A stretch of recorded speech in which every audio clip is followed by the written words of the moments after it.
The crystal chandeliers of the Grand Hyatt ballroom cast a fractured, opulent light, splintering across a sea of tuxedos and evening gowns.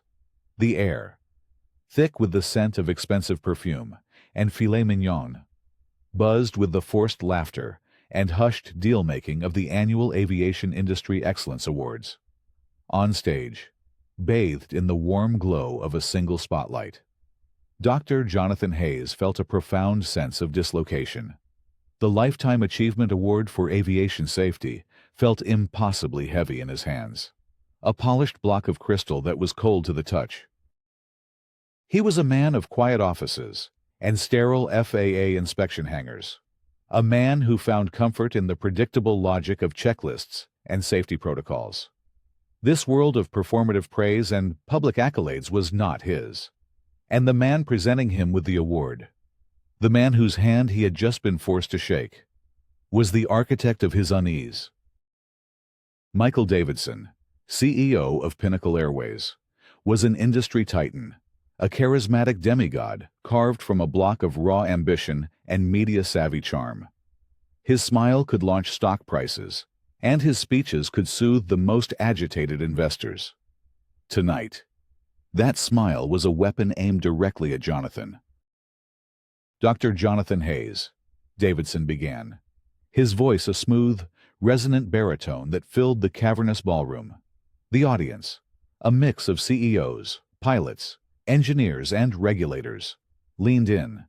A man of unimpeachable principle, a man whose dedication to the rulebook is legendary. Jonathan stood perfectly still, his expression a carefully constructed mask of gratitude. He knew this terrain. He had navigated the coded language of corporate boardrooms and political backrooms for 20 years. He recognized the subtle shift in tone, the almost imperceptible emphasis on certain words. This was not praise. This was an execution. "He is a testament to how far one can come," Davidson continued, his eyes locking with Jonathan's. "A man who clawed his way out of tragedy. The very same tragedy. In fact, that befell the hard-working family who owned a small airline he once investigated. A family airline called Aerovista." A murmur rippled through the audience. A few older attendees shifted uncomfortably, the name a ghost from a long-forgotten industry scandal. Jonathan's heart began to beat a heavy, frantic rhythm against his ribs, but his face remained a placid lake. His unwavering commitment to protocol. Davidson's voice dropped, becoming intimate, confessional, even when it meant ruin for that family-run business, even when it led to unspeakable personal loss for its owners, is truly remarkable. The word hung in the air, dripping with unspoken venom. It was a perfectly calibrated attack, a missile of humiliation veiled as a tribute. It was a public declaration that only two men in the room fully understood. Davidson was not just an antagonist. He was a ghost from Jonathan's past, a past that had haunted his dreams for 2 decades. The audience applauded, swept up in the manufactured drama of Davidson's speech, oblivious to the declaration of war that had just occurred. Jonathan felt the heat of hundreds of pairs of eyes on him. They expected a reaction, a flicker of anger, a stammer of defense, a crack in his composure. He gave them nothing. He stepped forward to the microphone, the heavy crystal award a grounding weight in his trembling hands. He looked out at the sea of faces, found his wife Sarah's worried gaze in the crowd, and offered her a small, reassuring smile. Then, he turned his attention back to the room. "Thank you, Michael," he said, his voice as calm and steady as a pilot's during mild turbulence. "Your words mean a great deal. To be recognized by a man of your stature, a man who built an empire from the ground up, is an honor." He paused, letting his words settle. "It reminds all of us that in aviation, there is no room for error. The protocols we follow, the rules we enforce, they aren't abstract concepts. They are written in the memory of those we have lost. And they are the sacred promise we make to every single person who steps onto an aircraft. A promise of safety, of integrity, and of equal protection under the law. I am humbled to accept this award on behalf of all the dedicated professionals at the FAA who uphold that promise every day. He smiled, a genuine, warm smile that belied the torrent of adrenaline flooding his system. He had taken Davidson's poisoned dagger and reforged it into a shield of professional duty. The audience, sensing the tension had passed, erupted in thunderous applause. Davidson's own smile tightened at the edges, the barest flicker of frustration in his eyes. Jonathan walked off the stage, the applause washing over him like a distant surf. He had survived the public assault, but he knew, with a chilling certainty, that this was only the beginning. The ghost of Aero Vista had returned, and it had a name: Michael Davidson. The public humiliation was not the end of a story. It was the opening salvo in a war he never knew was being waged against him. Jonathan's office at the FAA regional headquarters was a world away from the gilded ballroom. It was a small, functional cube of government-issue gray, a space defined by the towering stacks of manila folders that seemed to lean in, casting long shadows under the low, buzzing hum of the fluorescent lights. The air smelled of aging paper and stale coffee. This was his sanctuary, a place of order and fact.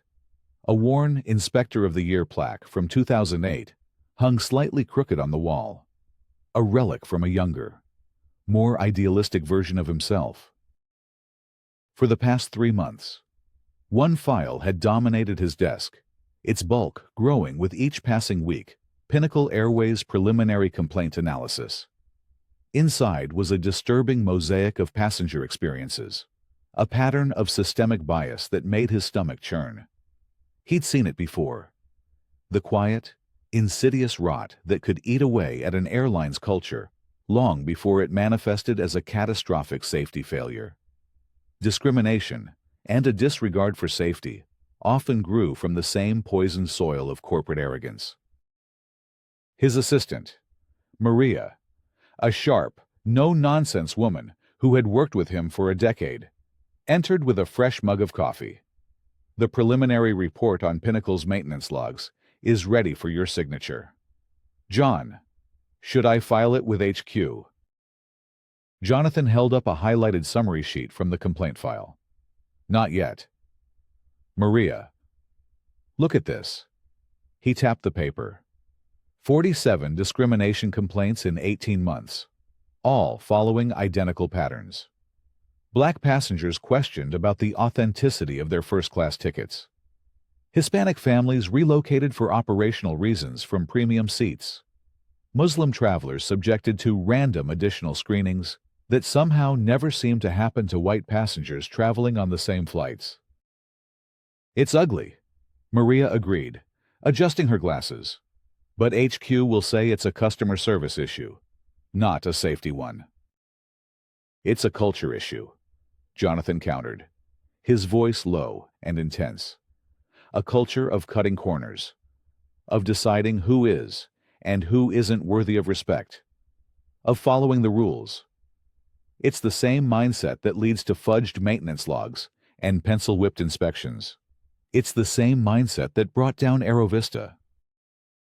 The name fell between them, heavy and unwelcome. Maria knew the story. Everyone at the agency knew the story of Jonathan's first major investigation, the one that made his career and haunted his conscience. The television in the corner, perpetually tuned to a 24-hour news channel, flickered with a business report.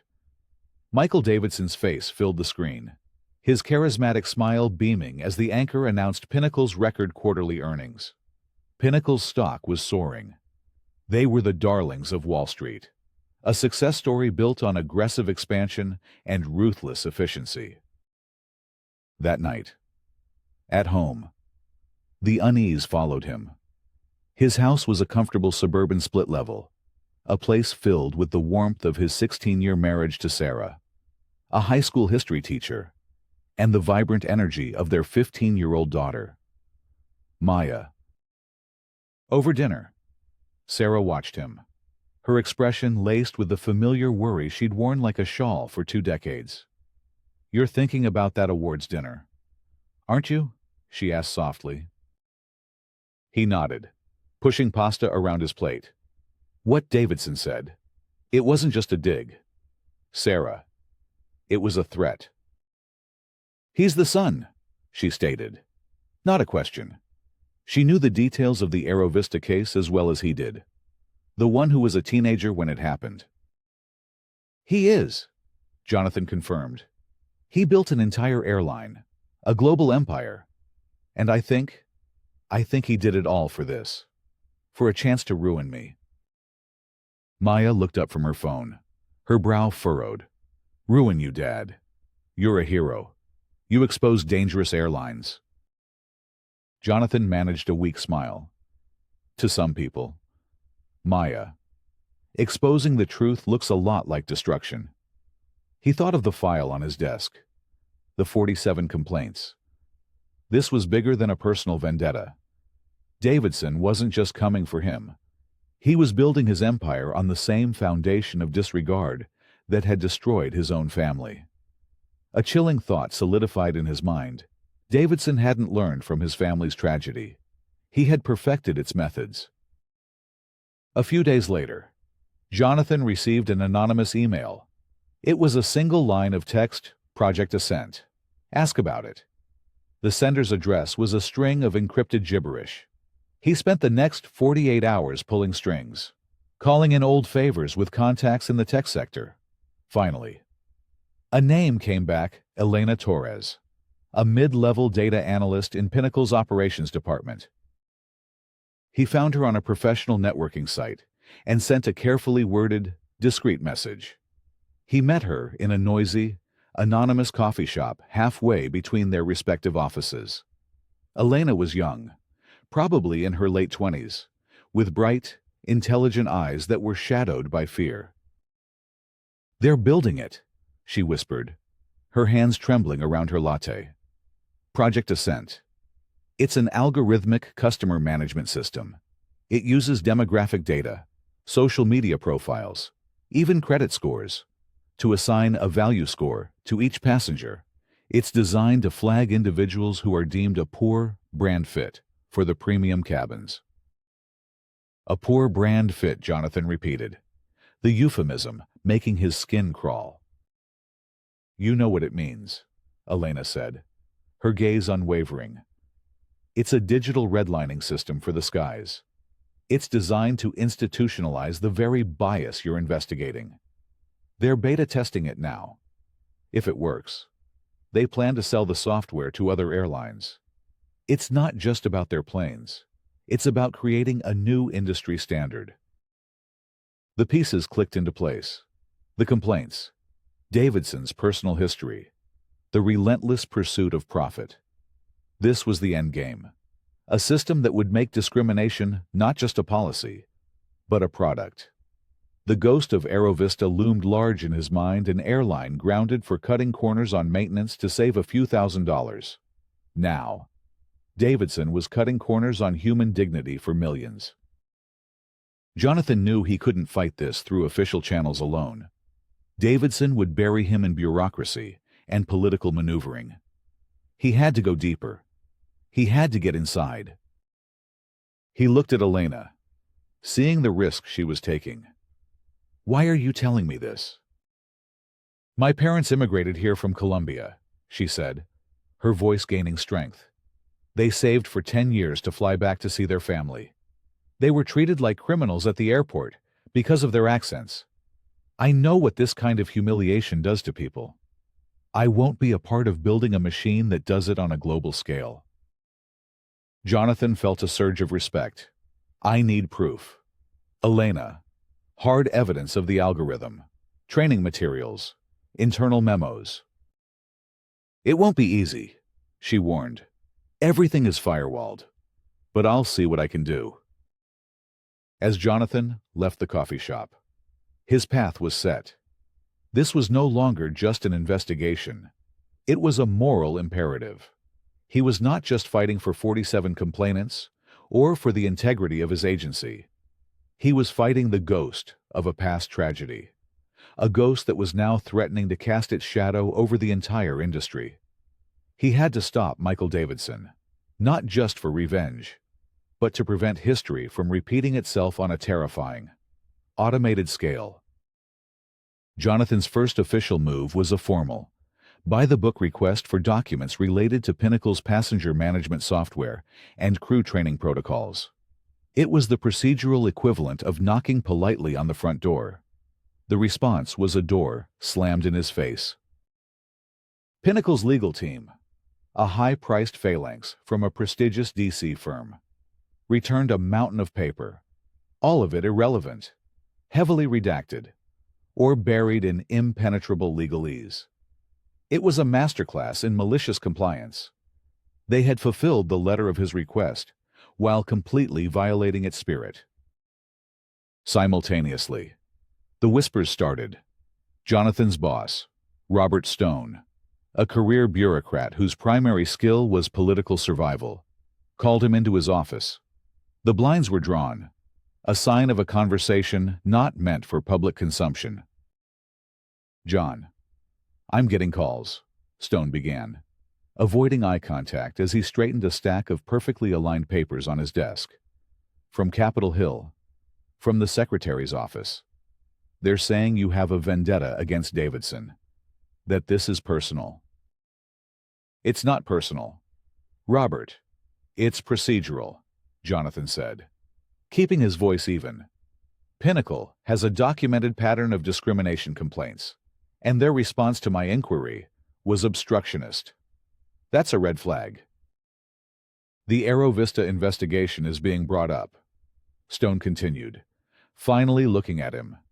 "They're painting you as an overzealous regulator who destroyed a family business 20 years ago and is now trying to do it again to their son. The optics are terrible." "The optics don't change the facts. Aero Vista was flying with uncertified engine parts. People would have died," Jonathan retorted, the old anger still sharp. "I know that. You know that. But the story they're telling is simpler, and it's catching on." Stone sighed, running a hand over his thinning hair. "Just be careful. Davidson has friends in very high places. Don't give them a reason to come after you." The warning was clear. The agency would not protect him if this went sideways. He was on his own. The subtle smear campaign escalated.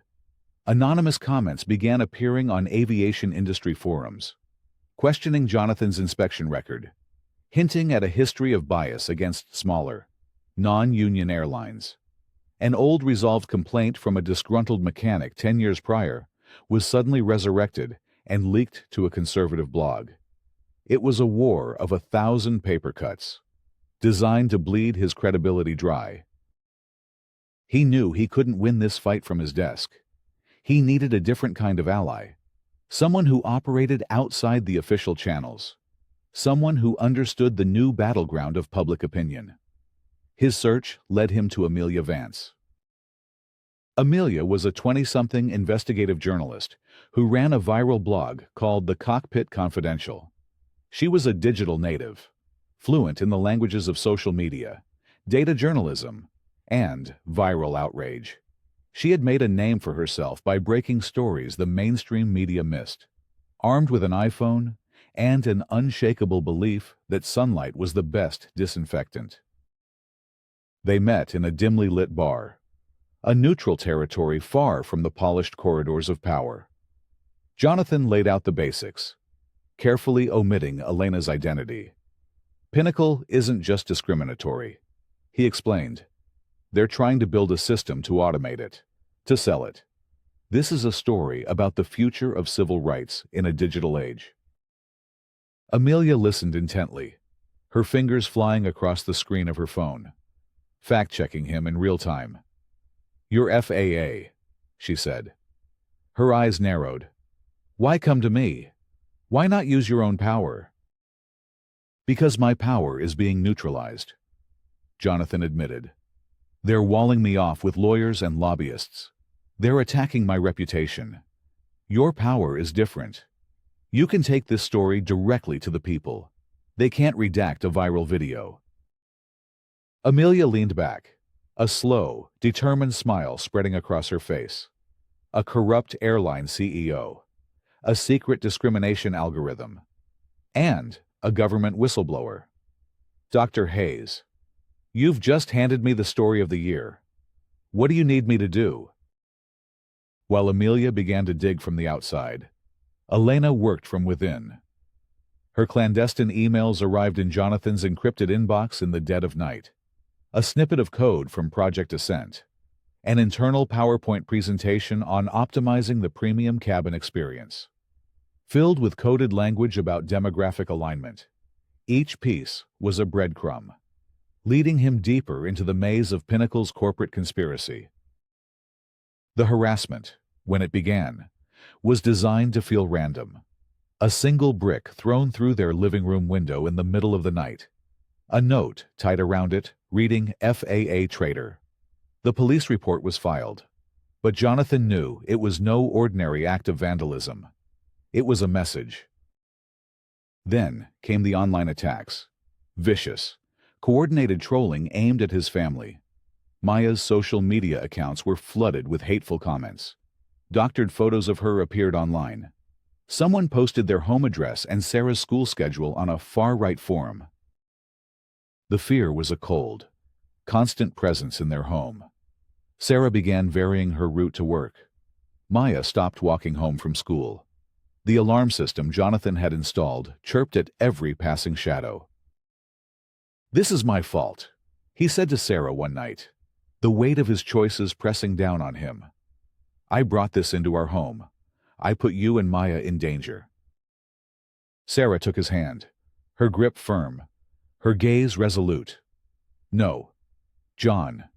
You are doing your job. You are fighting for what's right. We knew there would be a cost. We are not going to let a bully like Michael Davidson break us. We will not let him win."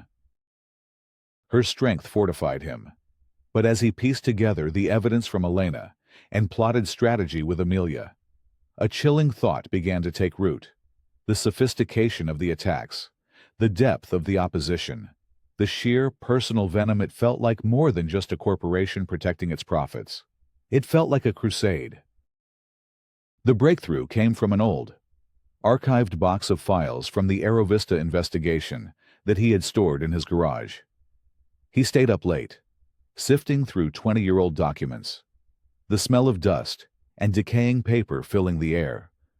He was looking for something, anything, that might explain the intensity of Davidson's hatred. And then he found it.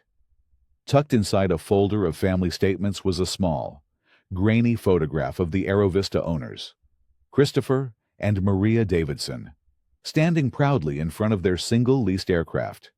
Standing next to them was their son, a scowling, intense-looking teenager with dark, burning eyes. It was a young Michael Davidson. The raw anger in that teenage boy's face was the same anger he'd seen masked behind the CEO's polished smile at the awards gala. At that moment, an encrypted email from Elena arrived. The subject line was a single word: proof. Attached was a password-protected file. He opened it. It wasn't a document or a spreadsheet. It was a video file, a corporate puff piece filmed for an internal leadership retreat.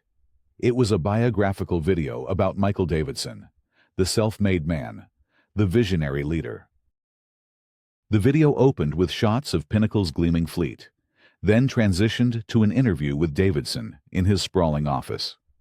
He spoke of his childhood, his love for aviation, inspired by his father, and then the tone shifted. "My father built his dream from nothing," Davidson said, his voice thick with emotion. "Aerovista was his life, and it was taken from him, not by an accident, not by market forces, but by one man, a cold, unfeeling bureaucrat who saw only rulebooks. not the human lives he was destroying. That investigator, he didn't just ground an airline. He destroyed my family. He took my father's spirit. And in the end, he took his life. The screen showed a faded newspaper clipping. Aerovista owner dies by suicide, following FAA sanctions. The camera zoomed in on Davidson's face, his eyes glistening with unshed tears. But his jaw set like granite. I made a promise to my father that day. A promise that I would build an empire so powerful that no unaccountable government agent could ever touch it. An empire that would set its own rules. And I promised myself I would find the man who did this to us and make him understand the true meaning of ruin. Jonathan's blood ran cold. The screen went black. He stared at his own reflection in the dark monitor. The pieces of the puzzle crashing together with sickening force. The harassment, the smear campaign, the stonewalling, Project Ascent.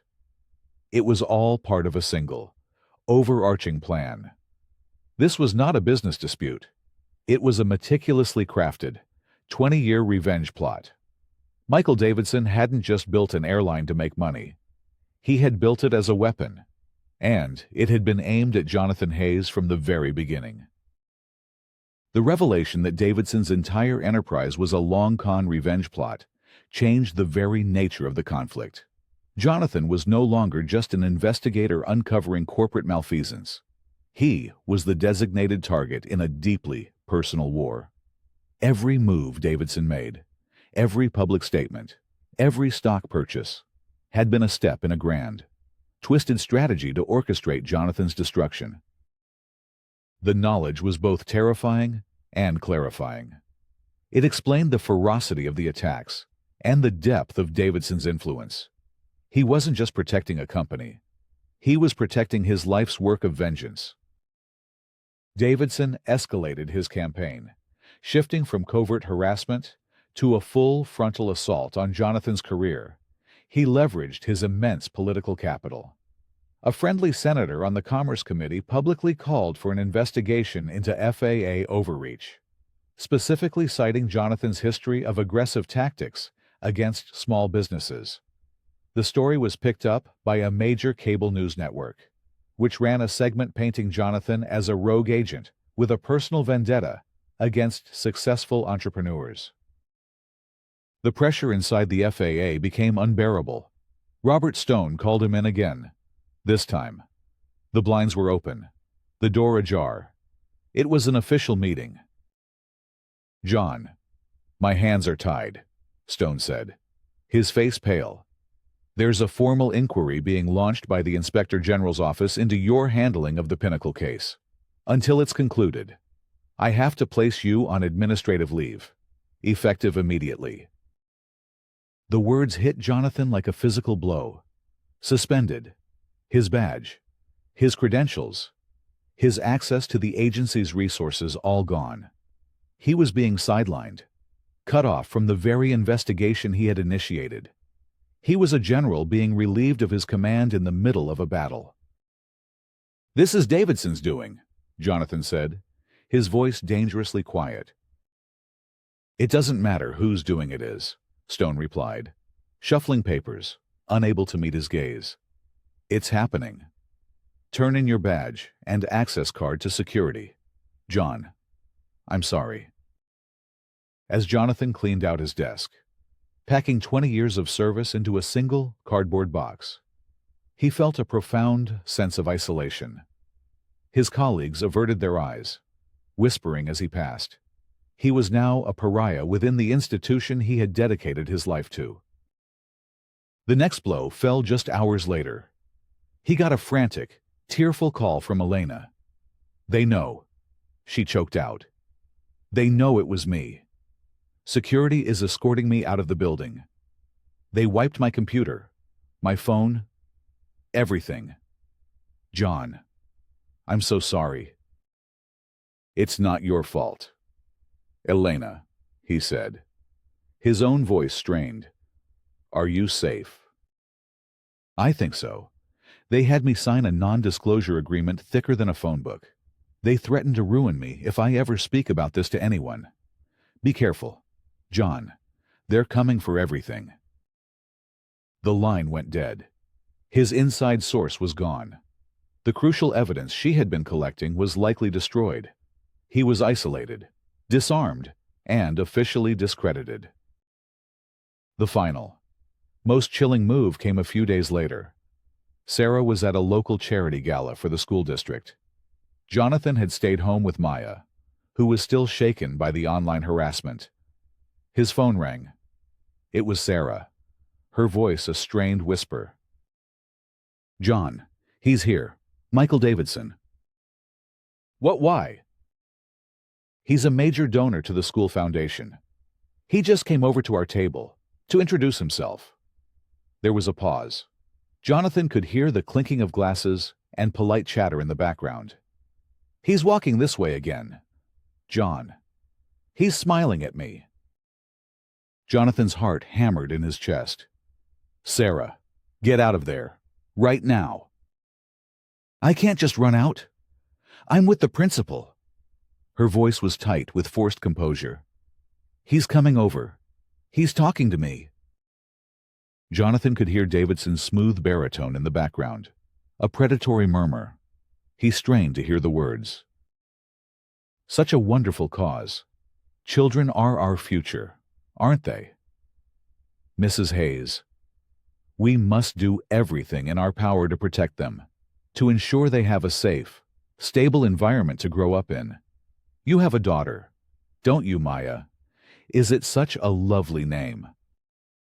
It was the most direct threat yet, delivered with a smile in a crowded room, a velvet glove wrapped around a fist of iron. He was telling Jonathan, in no uncertain terms, that his family was a target. When Sarah got home that night, she collapsed into his arms, her body trembling. He never said anything explicit. She whispered into his shoulder, but his eyes, "John, it felt like a snake was coiling around me." That night, Jonathan sat in his darkened study, the box from his office on the floor beside him. He felt the crushing weight of defeat. Davidson had outmaneuvered him at every turn. He had stripped him of his job, his credibility, his evidence, and his allies. He had terrorized his family for a fleeting moment. He considered surrender. He could drop it, move away, try to start over and protect his family from this madman's obsession. But then, he looked at the photograph of Maya on his desk, her bright, confident smile. He thought of Elena's courage, of Sarah's unwavering strength. He thought of the 47 passengers who had filed complaints, their dignity stripped away by a corporate culture of hate. And he thought of Christopher Davidson, a man whose tragedy had been twisted and perverted by his own son into a weapon of pure malice. Surrender was not an option. Being suspended meant he was no longer bound by FAA protocol. He was no longer a government agent.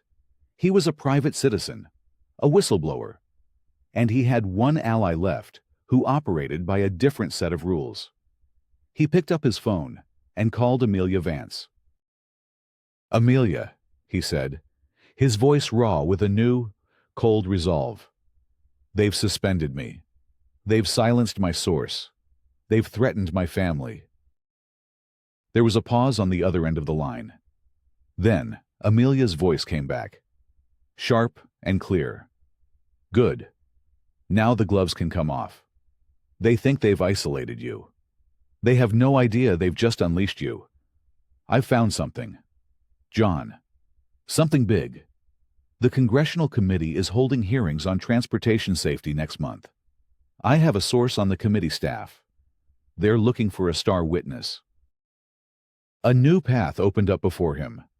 A high-risk, high-reward gambit. A televised congressional hearing. A public forum where Davidson's money and influence would mean nothing against the power of a sworn testimony. It was a final, desperate play.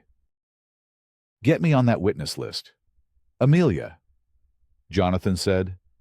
"Michael Davidson wanted a public spectacle to ruin me. Well, He's going to get one. The hearing room of the House Committee on Transportation and Infrastructure was a theater of power. All polished mahogany, gold eagles, and the oppressive weight of history. The air was thick with attention that the humming television cameras and the blinding flashes of photographers' strobes only seemed to amplify. Jonathan sat at the witness table, a lone figure in a dark suit, feeling strangely calm. He was no longer Dr. Hayes of the FAA. He was Citizen Hayes, a man with nothing left to lose and one last story to tell. Across the room, at another table, sat Michael Davidson, flanked by his legal team. He looked perfectly composed, radiating an aura of untouchable corporate power. He nodded curtly at a few friendly congressmen on the dais, his expression one of polite boredom, as if this whole proceeding were a minor inconvenience. Amelia Vance was in the press gallery, live-tweeting every development to her millions of followers. Her blog's live feed projected on screens in newsrooms across the country. Sarah and Maya were watching from home, a small army of friends and neighbors gathered around them for support. This was it, the final act. The committee chair, a stern-faced congresswoman named Eleanor Vance, gavelled the hearing to order. "Mr. Hayes," she began, her voice echoing in the cavernous room, "you have made some extraordinary claims against Pinnacle Airways and its CEO. Mr. Davidson, you are now under oath. The floor is yours." Jonathan leaned into the microphone. He did not begin with accusations or outrage. He began with facts. He spoke with the calm, meticulous precision of a seasoned investigator, laying out the timeline, the 47 complaints, the stonewalled document requests. He explained the concept of algorithmic bias, translating the complex code of Project Ascent into simple, devastating terms. Pinnacle Airways did not just allow discrimination, he stated, his voice ringing with quiet authority. They engineered it. They monetized it. They created a system designed to assign a value to human beings based on their race, their religion, and their national origin, and then planned to sell that system to the highest bidder. Davidson's lead counsel, a slick D.C. lawyer named Marcus Thorne, objected repeatedly. But Jonathan had the data. With Amelia's help, he had managed to recover fragments of Elena's work from a personal cloud backup she had forgotten about. He presented charts and graphs showing the statistical impossibility of Pinnacle's random seat changes and security screenings. The numbers were stark, irrefutable, and damning. When it was Davidson's turn to testify, he was smooth, confident, and dismissive. "Mr. Hayes is a disgruntled former employee with a well-documented grudge," he said, his voice dripping with condescension. "He is a man who sees conspiracies where there is only commerce. Pinnacle is a success story, and our revolutionary software, Project Ascent, is designed to enhance customer experience, not to discriminate." The battle raged for hours, a war of attrition fought with data points and legal jargon. The congressman grilled both men, the partisan divide in the room palpable. But Jonathan had truth on his side. He had the stories of the passengers, affidavits he had collected with Amelia's help, which Congresswoman Vance read into the record one by one. The turning point came when Jonathan was given a final opportunity for a rebuttal. He looked not at the committee, but directly at Michael Davidson. "Mr. Davidson has testified that my investigation was motivated by a personal grudge," Jonathan said, his voice dropping, drawing the entire room into a hushed silence. "On that single point, he is partially correct. This is deeply personal, but the grudge is not mine." He pulled a document from his folder. It was a printout of the transcript from the corporate video Elena had sent him. "I would like to read into the record from a statement made by Mr. Davidson himself." He began to read Davidson's own words, the vow of revenge he had made to his deceased father. I promised myself I would find the man who did this to us and make him understand the true meaning of ruin. A wave of shock rippled through the hearing room. Davidson's face, for the first time, lost its composure. A flicker of pure, unadulterated fury crossed his features before being replaced by a mask of outrage. "This is an outrageous violation of my privacy," Thorne shouted, leaping to his feet. "This testimony is inadmissible." "It speaks to motive." "Counsel," Congresswoman Vance said, her eyes fixed on Davidson. "Mr. Davidson, is this or is this not a true and accurate transcription of your words?" Davidson was trapped. He stared at Jonathan, his eyes burning with a hatred that was now visible to the entire world. The camera zoomed in, capturing the sweat beading on his forehead, the tremor in his clenched jaw. His empire, built as a monument to his revenge, was crumbling around him on live television. But he had one last card to play. Thorne stepped forward, a thin, triumphant smile on his lips. "Since Mr. Hayes has decided to make this a personal history lesson, we believe a key piece of that history has been omitted." He produced a single, yellowed document and placed it on the overhead projector. The entire room could see the FAA letterhead, dated 20 years ago. It was a notice of delay for the AeroVista insurance claim. "This document," Thorne announced, "shows a formal notice sent to the Davidson family, informing them that their insurance payout would be delayed by 6 months pending further investigation. A delay caused by a critical filing error, a missed deadline, on a form that was supposed to be submitted by the lead investigator, an investigator named Jonathan Hayes." Thorne turned to Jonathan. "Is it not true, Mr. Hayes, that your clerical error, your minor oversight, directly led to the Davidson family's bank foreclosing on their home? Is it not true that this financial ruin, caused by your mistake, was a contributing factor in Christopher Davidson's subsequent despair and death?" The room fell dead silent. This was the secondary twist, the hidden complicator. Jonathan's perfect moral high ground had just been shot out from under him. He was not just the righteous avenger. He was an unwitting, fallible participant in the tragedy that started it all. He looked at the document, the memory of his younger, overwhelmed self flooding back. He remembered the mountain of paperwork, the long nights. He had made a mistake, a small mistake, but one with devastating consequences. He took a deep breath, the cameras capturing every flicker of emotion on his face. He could deny it, deflect, blame the system, but he chose the truth. "Yes," he said, his voice clear and steady, filled not with shame, but with a profound, sorrowful gravity. "That is my signature. It was my error. I was a young investigator, and I made a mistake that had a human cost, a cost that I have lived with for 20 years. It is the single greatest regret of my professional life." He then looked directly at Davidson, his gaze piercing, filled with a complex mix of pity and resolution. "And it is that mistake, Mr. Davidson, that has fueled every single day of my career since. It is the reason I am so meticulous. It is the reason I fight so hard to ensure that the rules are followed, so that no other family ever has to suffer because of a failure in the system, or a failure of a man like me. I cannot undo the damage my error caused your family, but I could not, and will not, stand by and watch you take your tragedy and twist it into a weapon to inflict pain on thousands of other innocent people."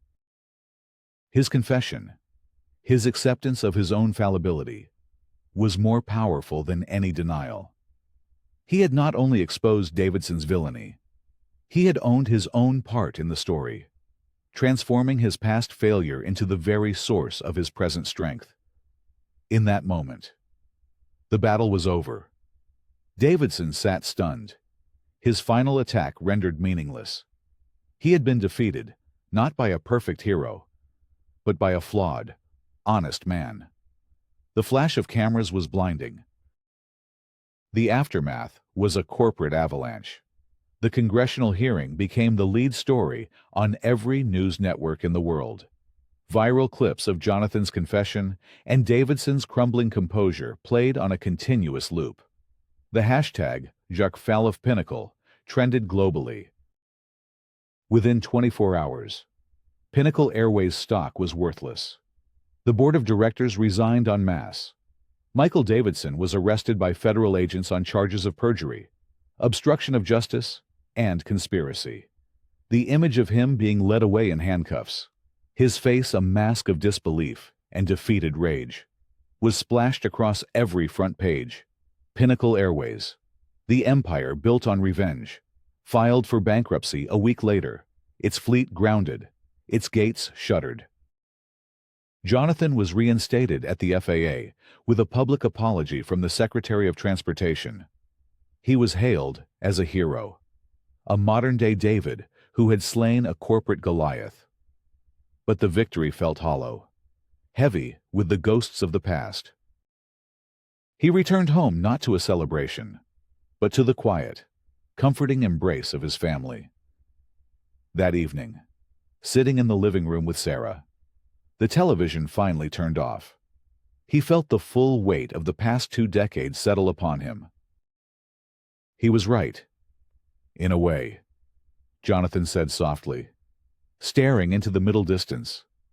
My mistake hurt his family. I can't escape that.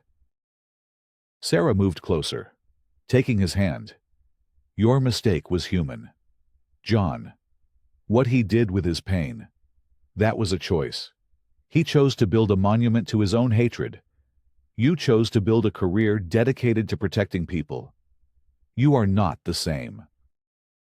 He knew she was right, but the moral complexities of it all swirled within him. He hadn't just brought a villain to justice. He had been forced to confront the imperfect, fallible man he was 20 years ago. The victory wasn't clean. It was stained with regret and a deep, abiding sadness for the tragedy that had birthed it all.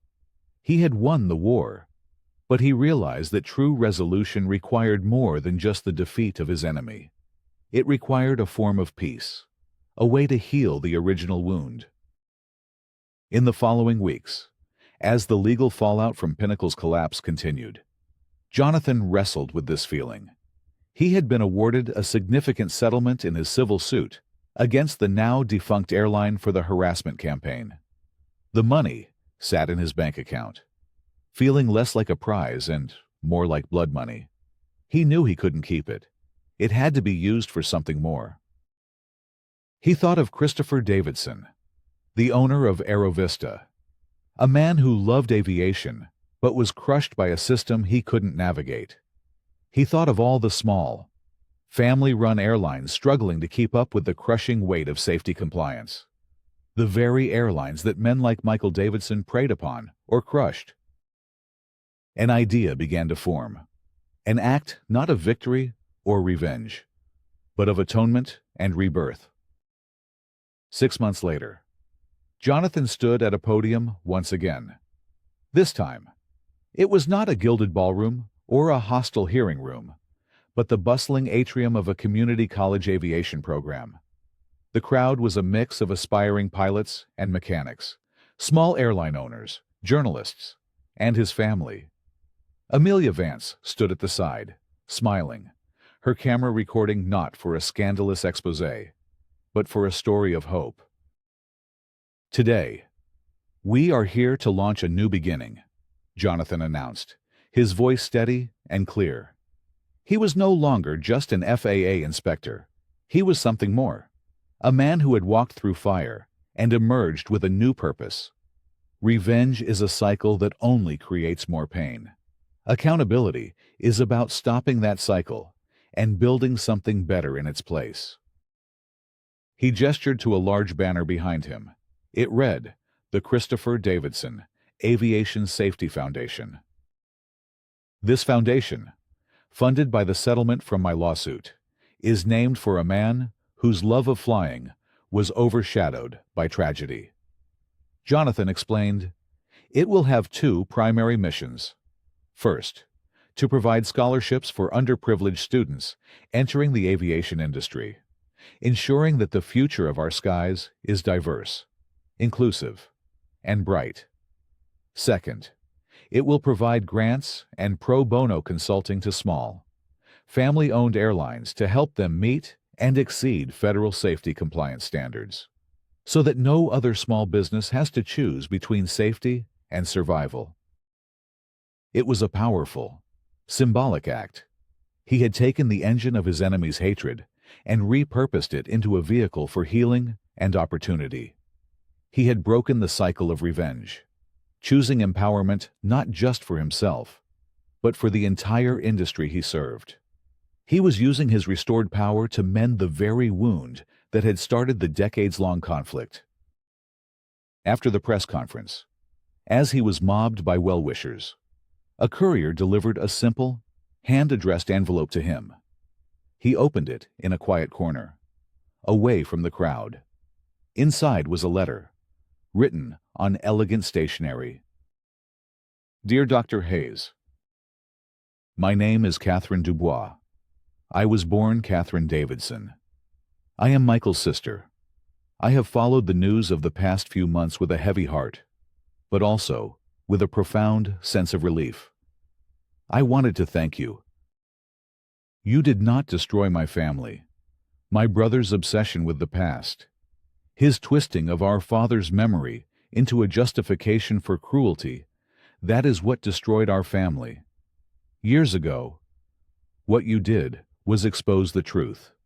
You brought a necessary and long overdue end to his campaign of bitterness. My father was a good man who made mistakes. He would have been horrified to see what Michael became in his name. The foundation you have created is the tribute he truly deserves. It is what he would have wanted. Please accept the enclosed as a small token of my gratitude, and the first official donation to your worthy cause." Tucked inside the letter was a check for a substantial amount. Jonathan looked at it, then back at the words on the page. It was a moment of unexpected grace, a final, quiet note of closure from a voice he never knew existed. The cycle was not just broken, it was redeemed. He looked across the room and saw Sarah and Maya, their faces beaming with pride. He smiled, feeling the weight of the past, finally, truly lift.